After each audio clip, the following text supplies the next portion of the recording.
Joe coming at you, Joe and Elizabeth actually. We're coming at you from Elizabeth's kitchen where she's going to do a recipe on quinoa. It's called Quinoa Pilaf. Tell us a little bit about this recipe, babe. So basically, I'm just starting toasting the quinoa. He'll turn it down in a second. There's nothing to see yet, really. I'm just toasting the quinoa, and I've got nothing in this pot. It's just a dry pot, medium saucepan.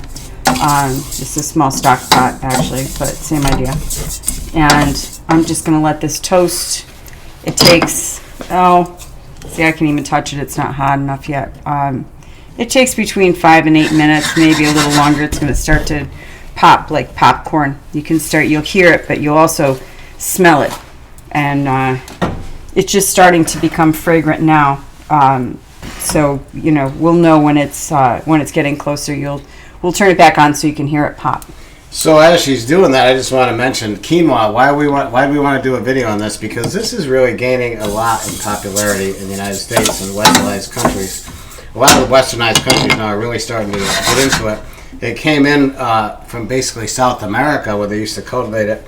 It actually goes back to ancient times. Hundreds of years ago, the Inca people considered it actually a sacred food. So quinoa is amazing. Now, here's the great thing. There's a lot of claims to fame to it, but here's some of the claims to fame. Number one, it's a gluten-free whole grain. So it's gluten-free, which, number one, I guess, think about it, compared to, pastas. Now, if you want to compare it to rice, we're going to do that in the blog. It's superior to rice in a lot of ways because it's a great source of protein and fiber. And in our blog, we go through a lot of details about that. But nutritional content is pretty interesting. 1 cup, which I don't recommend you necessarily eat a cup of quinoa, right, babe? No, and I just wanted, while you're asking me a question, I wanted to say you can start to hear it pop a little bit. But for people who have celiac, people who are truly gluten intolerant, and I'm not talking about just people who are, trying to cut back on gluten, but people that really can't have gluten, life gets pretty boring. There's not a lot of things besides potatoes and rice that they can really eat. So this gives them an option for a different texture, a different flavor altogether. So I think that's an important piece right there. I wanted to hear him see. Can you hear that popping? That's the popping she was talking about. You've been on this now about 2 minutes on the stove? Oh, a little bit longer. Yeah. So you're going to go how long? How long you start to smell it. Can you smell it? They can't smell it, but I can smell it. How long are you going to do it this step? Till it pops a little bit more. I mean, I just want to toast it. So this is what makes it pilaf, is the toasting. Okay, so we got that going right now. So nutritional content. 1 cup is a lot of quinoa. You're probably going to have a smaller serving than that. But 1 cup is 39 total carbs, 35 net carbs, and it's 226 calories. The protein in that, though, I believe is 5 to 7 grams. Let me make sure I got that right. Yes. That's pretty impressive. So you're getting quite a bit of protein, and actually they consider quinoa to be a complete protein because it's got all 9 essential amino acids. So it's a complete protein. It's very popular with vegans because they try to get their protein in, and this is a way for them to do that. So kind of impressive the amount of protein in this. I'm sorry, I was wrong about the protein, babe. It's actually 8.7. So if you think about that, that's a good percentage per serving of protein. So Elizabeth's doing that step. Anything else you want to add? Now you can see it. They're starting to pop open. Now you can see some of the I don't see it. Little seed part. We'll watch them move. See them move? Oh, yeah, they're popping right open. You can actually, they're like moving. Yeah. That's wild. Yeah. All right. While she's stirring that up to get ready for the next step, here's the thing. 1 cup of quinoa has got some other things in it. It's got a lot of other micros in it. It's got folic acid, 19% of your RDA, vitamin B6, vitamin E, copper, iron, zinc, manganese. It's got a whopping 51% of your manganese and 28% magnesium. So it's got a lot of vitamins and minerals in it. So is that the only claim to fame? No, there's more. This is interesting. It's got some ingredients in there called antioxidants called, there's 2 of them. There's one called quercetin, which I'm sure you've heard of. That's a very powerful antioxidant. And also camphorol. That's Kaempferol. These are really good in helping against chronic conditions. So Elizabeth just stepped away. She's doing a step right now she had to do where she puts it in a bowl. It was pretty well toasted, and I didn't want it to burn. So now I'm just going in. Somewhere else. Right here. Now what are we doing, babe? Now I'm just melting some butter, and I'm going to go in with my onion all chopped up. Pretty fine. I chopped a small onion. It's not a huge portion of quinoa. There's only 2 of us. How much portion is that, babe? It's 1 small onion. 1 small onion. Now, how much quinoa is that? I figure a cup and a half. Cup and a half.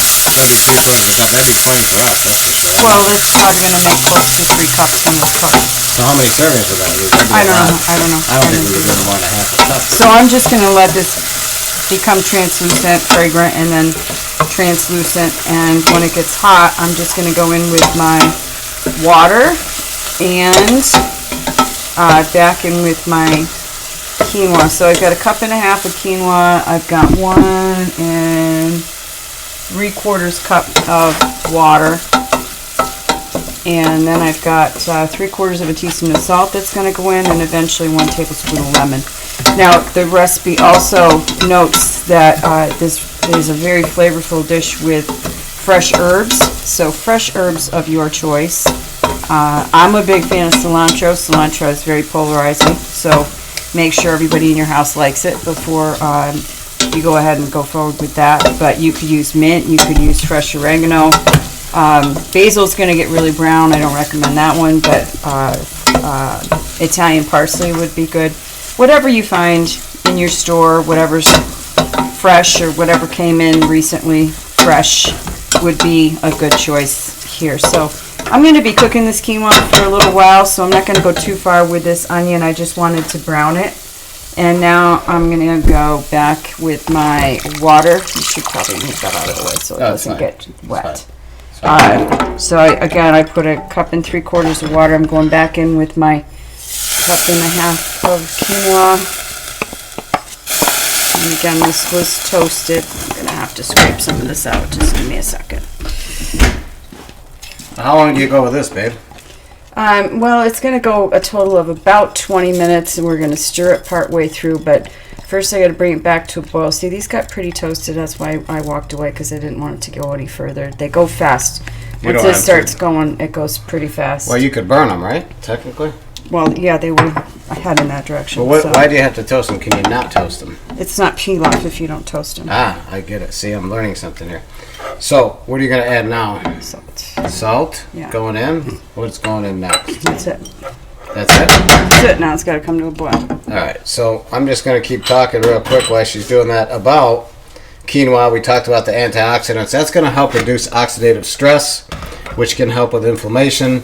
So, processes like chronic diseases like, Alzheimer's, cancer, possibly the antioxidants have a role in maybe giving you an advantage over those because of the antioxidants' property to help with the free radicals. Now, what else? Well, they can help with weight management. Why? I think it's because of the fiber and the fact that it's a low glycemic index. It's going to help prevent spikes in blood sugar. So it might be a good choice for diabetics. Now, again, remember there's carbs in it, so don't think just because it's good for you because it's got protein, it's got carbs. So you got 39 total carbs in a cup, so it's not like it's without it. So don't get lured into that. Blood sugar control, like we talked about with the low glycemic index. And I think it's got some potential because of the magnesium to help with bone health. So reduce osteoporosis possibly.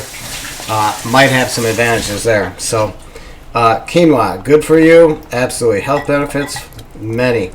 And I also believe that, like my wife said, tell me what's going on now, It's babe. simmering, so I'm turning it down to low because I want it to go nice and slow.